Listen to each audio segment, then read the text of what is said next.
Good morning, and welcome to another inspiring episode of the Good Morning Minute, where we start our day with purpose, passion, and a little bit of power. I'm your host, Angelina Mojica, and today's conversation is part of our special series in partnership with the Empower Her Steps virtual conference, a movement rooted in helping women rise, heal, and walk boldly into the life God designed for them. Our mission is simple but powerful, empowering life purpose, because we believe that when a woman finds clarity in her calling, everything changes for her family, her community, and for the generations to come. So grab your coffee, take a deep breath, and get ready to be uplifted as we dive into real stories, honest lessons, and bold steps towards purpose with today's incredible guest. And our guest is Erin. Erin, thank you so much for being on the show. Oh my goodness, what an intro. I love that. Oh, purpose. So Yeah. much in that. Bold purpose. I heard those words come through me. Mhm. Mhm. So amazing. I'm It such is. honored to be here and I'm excited to really meet you and dive in a little bit. Yeah, I'm excited too. And so, just to kind of get to know you, I know I got to know you through your bio, but I know our listeners don't really know much about you. So, why don't you go ahead and introduce yourself? Yeah, so I'm Erin Pittinaro. Again, thank you so much for having me on. In this last month, some wild things have been happening for me where I have just kind of started to pivot and step into some big, bold moves and transitions in my authenticity. And I've met some really amazing humans and have kind of stumbled upon some amazing humans like yourself and have been having these awesome conversations. And so I'm just so grateful to be here and kind of share my story. So I am a social worker by trade. I have launched my own mental health private practice, have been doing that for a few years now. Left the, I guess you would call it corporate public side of things and stepped into the private side. And through that, started mentoring folks that wanted to learn from me and what I was doing, and organically kind of grew my life coaching, transformational coaching business. And it has taken off, and I'm just so grateful for the life that I've created, that I'm creating, and the people that are coming into it. So that is I me. love it. And I too am a social worker by trade.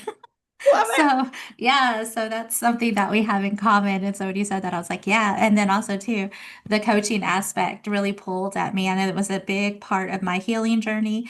And I was like, yeah, I can, this is different than therapy, and seeking out counseling, but a good resource and a good tool for those that really, that it works for those that can connect to it and it works for them over the counseling and the therapy. I mean, I did that too, but I really like coaching so much so that I'm doing it too. Amazing. I love it. We're already vibing. It's We're love. vibing. So yeah, so like just to get things kicked off and just some fun, fun little question I'm going to ask you. What's one small thing that makes you smile? Ooh, one small thing that makes me smile. That's such a good question. My kids, my little Mm. family. They say some pretty hilarious things, even though I want to shake them sometimes. But just just being around them makes me smile. I love it. I have three adult children myself and two grandbabies, a third one on the way. And so those little people make me smile so much. And just the little things they do, all their learning and exploring. Um, I look at it through a different lens now that I'm a grandparent than I did as a parent. So very precious. All right, so let's get into our conversation, Erin. I really want to learn about you and just, your background and the story that you come from. So I'm going to just dive in and ask you, what was the defining moment of pain or challenge in your life and how did it impact you? Well, it's really interesting. So I have had a lot of twists and turns as most of us have, right? And I think Sure. as I've come into the coaching space, which I'm sure you've encountered, it's like the wild, wild west compared to being a social worker that's very rigid and check the boxes of all the things, right? Like it's totally different and out of the realm of what we're used to begin with. Hmm. And as I learn about that and learn about energy and learn about just a different way of life and not so cerebral, um, I think the universe has been trying to nudge me and teach me for many, many years. But one very pivotal moment when I was kind of had this, I was starting my private practice on the side and had a few clients and was working as a social worker in a clinic and supervising, managing a team Mhm. of other social workers. And I shared an office with another social worker, same role. We she supervised a team and I supervised a team. And many pivotal moments, but I think this is one that just I come back to every time. Mhm. That we worked in the basement of a clinic office, like in a clinic office, the basement office, which was just like, oh, we were used to it, right? Down in the dungeon. And it's a really awful, sad story. However, she had a heart attack at work and ended up getting to the hospital, but after a hard journey of fighting, she did pass away. And she was my age, and we were both the same age at the time. This was a few years ago now. And she had two kids around the same age as mine, married, both social workers. And it was this, moment of, a few months worth of me just saying to myself, this is not the legacy I want. Mhm. Within a week, we were cleaning out her office and posting for her position. And Wow. there was something in me Mhm. that was like, what do you need, Erin, for me to show you to get out of this life? This is not meant for you. Not to Mhm. say that anything in that realm push, caused that for her. Mhm. However, it was an eye-opening experience to me of that the parallels of who we are were so similar. And going to her funeral and just seeing this like outpour of love, hundreds and hundreds of people there, just this beautifully tragic moment of this could have been me. And what am I doing Mhm. with my life?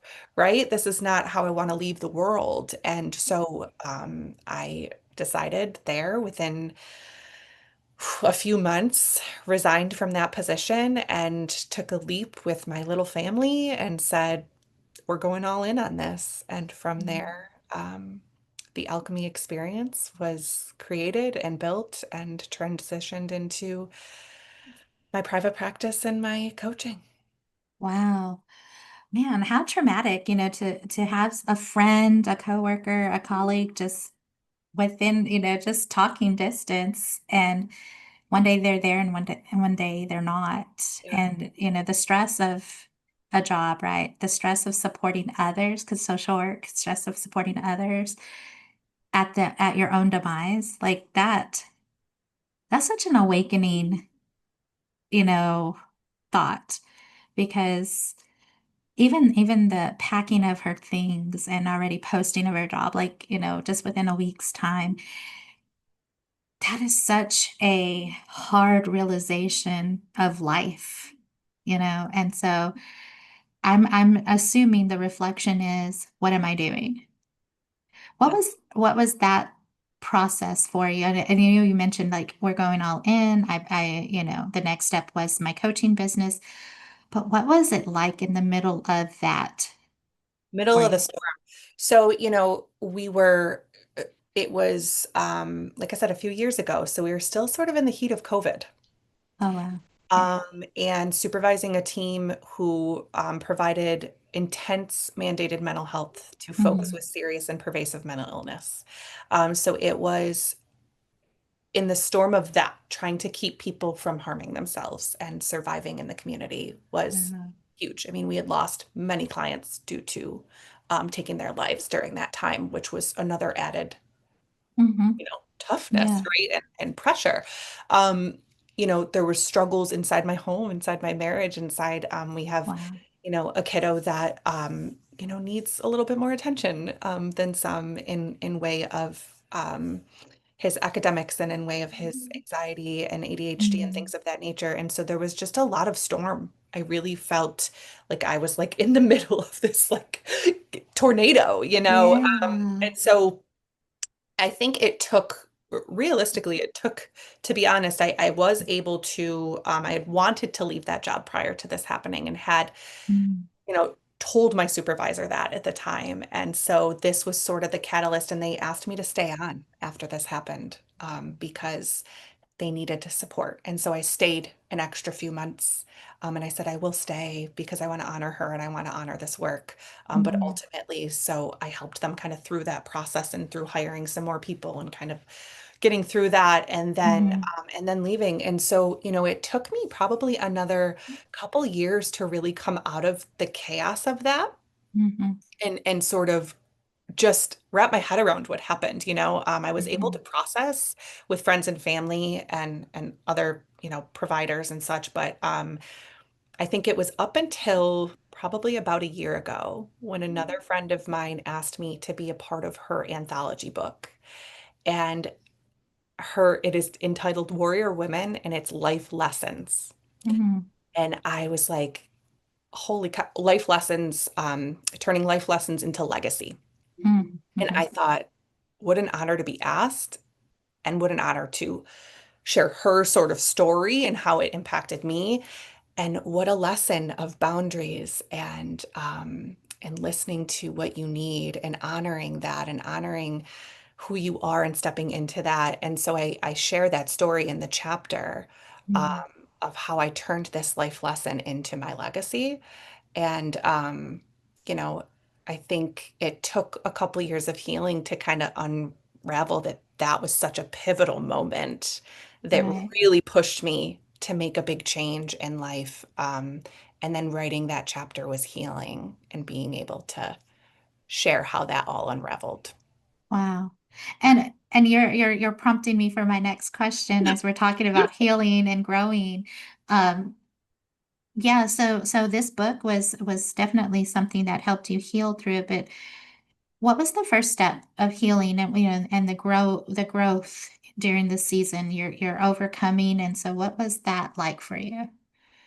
Yeah, I mean, I'm not gonna lie, it was pretty brutal, right? Yeah, yeah. It led me down this really internal shift of who am I at my core, and who do I want to become, right? Because I think there's Mhm. an element to this Mhm. where Mhm. um, we're kind of, I'd like to call it in my coaching practice, I like to call it the void stage, where we're not who we were, we're not quite who we want to be. It's like I know it's the cliche Mhm. snake shedding its skin, right? But we're sort of in this limbo of like we can feel ourselves kind of getting vibrating to the other side, but like Mhm. we're not there yet. So that's what I felt, a lot of pressure, a lot of buildup.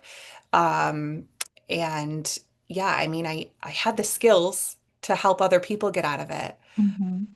But being able to walk yourself through it and Mhm. create who you want to become, and that is where my business sort of derived from, is she who creates herself. And so that Mhm.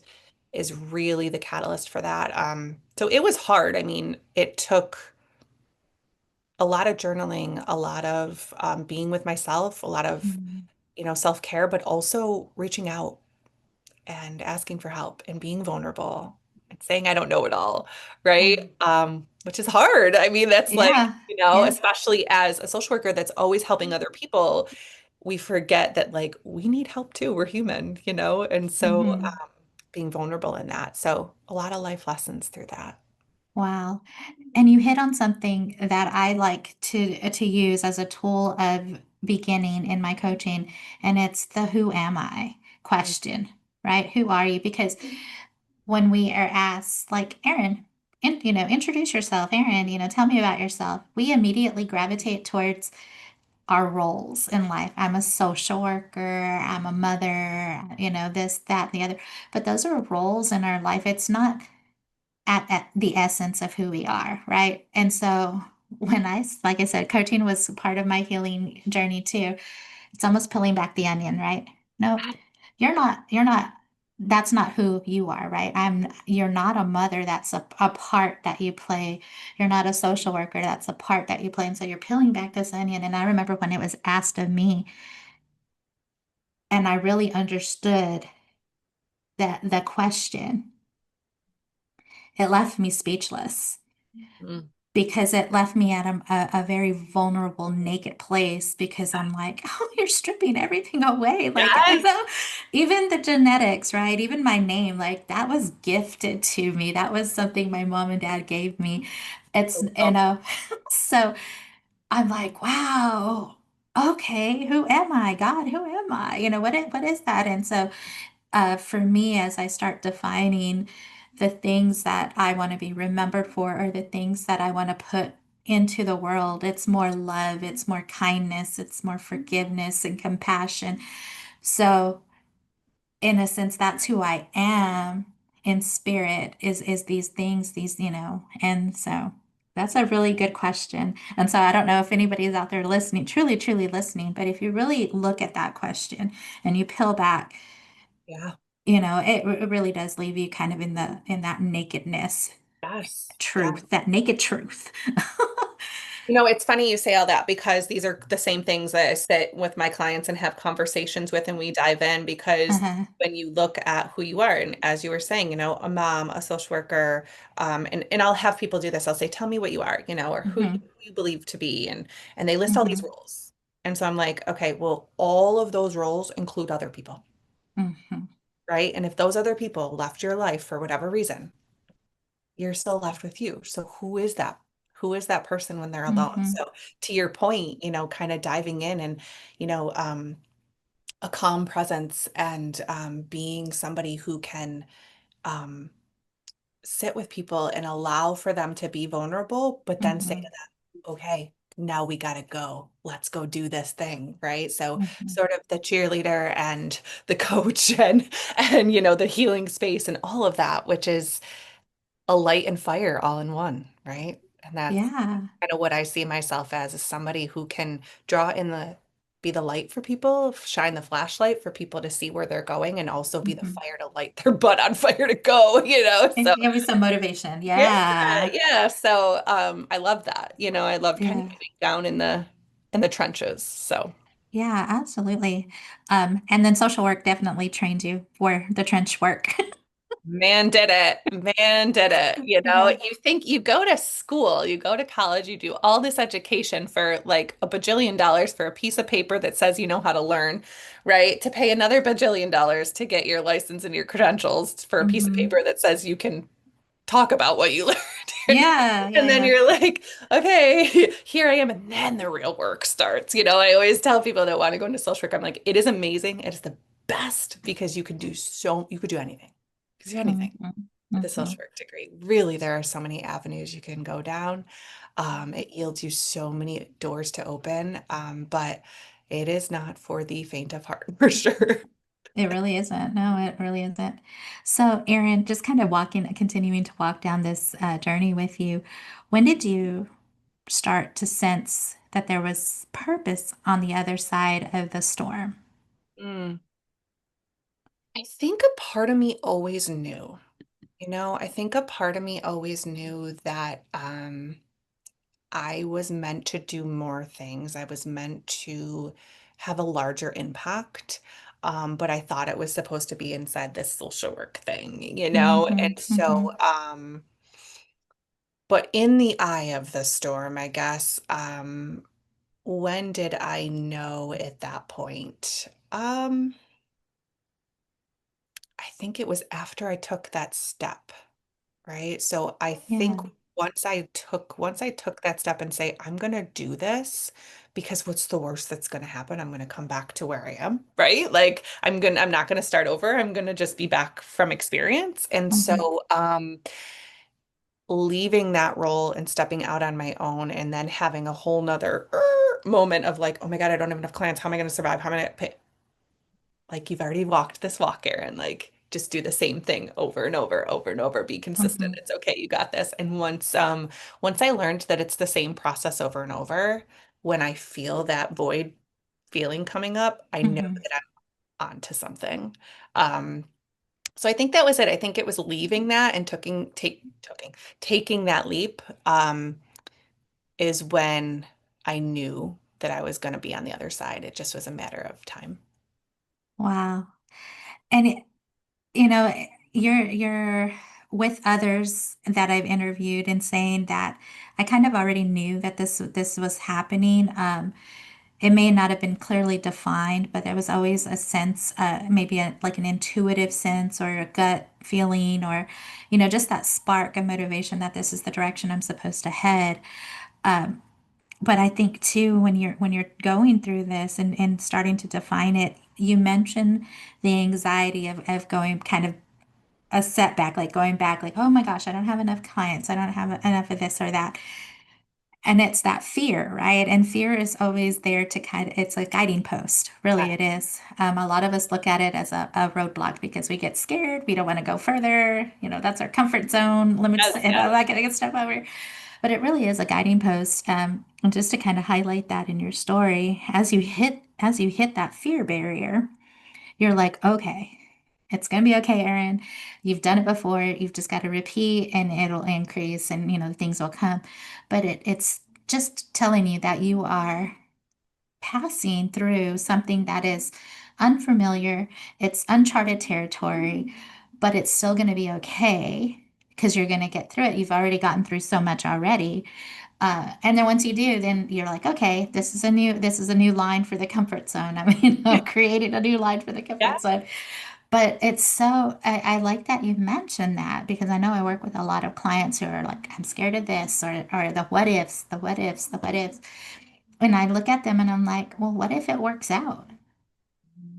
Because we're like, well, what if it doesn't work out? What if this happens? What if this happens? I'm like, okay, but what if it does? What if you end up getting more clients than you can manage and you have to refer out? Like, you know what I'm And that's saying? exactly it. And I think the fear, it's polar, right? The fear of, I do the same. I walk my clients all the way down the rabbit hole of all the negativity. And then I say, okay, let's pendulum over to the other side because there's a polar opposite on the other side of Hmm. the Hmm. fear then of, what if everything works out and this business is so big and now I'm being seen more and now I'm Hmm. being wanted more and now I need to build a team and now I can't handle it on my own. So I need a virtual assistant and I need a team. And there's a fear of that too. Hmm. So I think that's where I sit is like I get fear that nobody, oh my God, what if my business crashes and everybody says, I'm over you, Erin, right?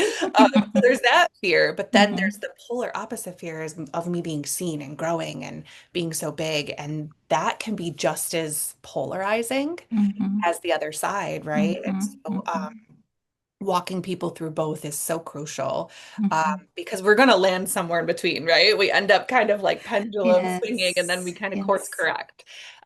So yeah, it's a wild ride, but it's beautiful.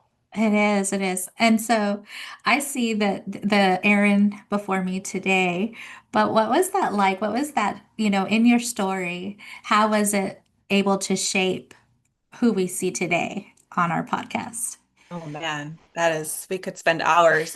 I look at me like this little baby bird, out there trying to figure it all out, and my journey as a social worker really started well in the juvenile justice system and working with, these baddie kids out there. And then it turned into child protective and turned into leadership in different ways through hospital systems and things. And I think it was always me not making waves in a very negative way, but always seeing how I can change it for the better.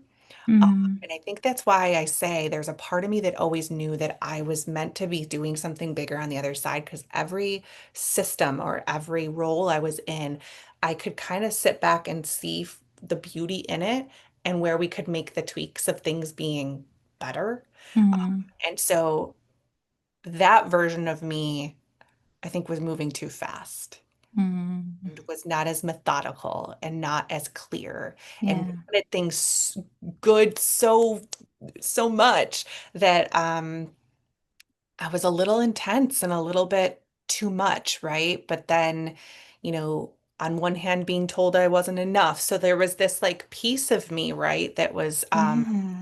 just really struggling in that way to kind of find out where that sweet spot was. Mm, So the version of me, even a handful of years ago, I think was more boxed in, more mm, timid, more concerned that more wanting to be liked and wanted to save the world, right? Where now, mm, like, I'm capable of doing big things, Mm, but where do I want to put that energy first and how can I best serve? So it's a more of a calm presence, more of a methodical way mm, mhm, than I got to do it all right now kind of thing. mm. Makes sense. And it's you're not the only person that I've interviewed that also recognizes the importance of the slowdown and the pause and the reflection because it's such a vital part of healing and growing. I mean, it helps reset the GPS, so to speak, to give you clear direction. So I Mhm. love that you mentioned that and you kind of highlighted. So, Erin, my next question to you today is if somebody was out there listening and they're in that place of pivot or, that rock bottom moment, that state of mind where they're in between, that I don't know what to do next, what kind of advice would you give that person? The best advice that so I just felt this a couple days ago, right? I was feeling Mhm. very out of control internally, just like um, the best way clinically that I would describe it is squirrely ADHD, right? Like, that's what was happening, right? Is that like my anxiety was a little high, so I think my squirreliness was creeping in. And Mhm. I think that's what happens with folks when they're just feeling stuck. They feel like they got to do something, so then they're like battling this like, what do I do? Kind of like feel, right? Uh-huh. Pause, get out your computer or get out your phone or get out a notepad. I don't care which one works for you, and write down the thoughts that are coming through your brain Mhm. Mhm. and just brain dump. It doesn't have to make sense. Mhm. It just needs to come out. And that is probably one of the most simple things we can do in this world, but it's the hardest, is just getting what is swirling out. And this is what I had to do a couple days. I had to take like 3 minutes and just say, okay, Erin, you're like vibing, sit down, like, what are the thoughts coming out? And it was, who am I? What do I want to be? Like, it was just this like reinvention of self that I Mhm. think this is a little coaching energy talk, but like I'm kind of up leveling into Yeah. a new version of me. And I can feel that happening. And I know it now. I didn't back then. I didn't know what that was back then. A lot of times I used to think there was something wrong with me. Mhm. So for those of you that are feeling this sense of out of control or this sense of urgency or Mhm. this feeling of stuck and paralyzed, know you're right where you need to be. Take 20 minutes, brain dump sort of the things that are on your mind, and then take a couple minutes and visualize that next version of you. Mhm. And that is so critical of just getting out and making space in your brain Yeah. to be able to see just a little bit more clear. It doesn't have to be 5 years down the road. It can just be what tomorrow is going to look like for you. And so Mhm. take time to do that. This is literally the first step in my method that I use in my coaching space. And it is so huge that I come back to every single time. Mhm. Love it. Good advice too. Really is. Um, so Erin, what does living with purpose look like for you now? Well, you know, I know my purpose has always been to serve.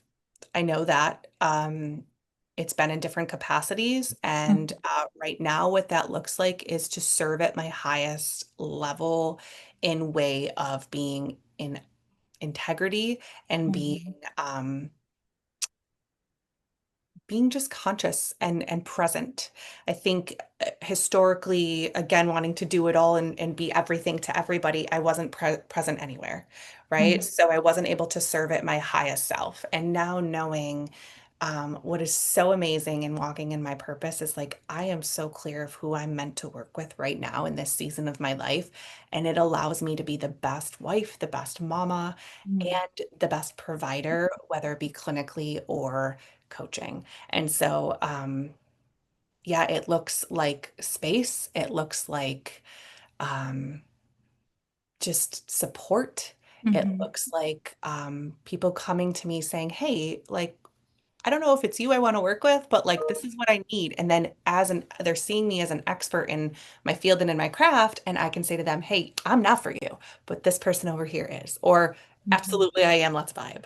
Right. So it's people seeing me and trusting me that I've walked the Mhm. walk, I've talked the talk, and just be a part of my world, and I'll support you however I can. So Oh, love it. Oh, love it. So some good information, some good insight there for sure. And when I hear you talk about living on purpose and the presence of you is articulated through what you're saying, like I can hear it, I can see it. Mm. It's just the calmness of like truly just being like not being overloaded by what's next in our mind. Like, okay, I'm having a meal with my children. I'm here. I'm enjoying it. I'm seeing their faces. I'm in tune with what they're saying. And I'm not worried about, okay, it's fixing to be 7 o'clock. We got to get them ready for bed or, whatever the case may be, but really truly being in the moment. And I think so many of us miss that because we're always thinking about, okay, what's next? What's next? What's next?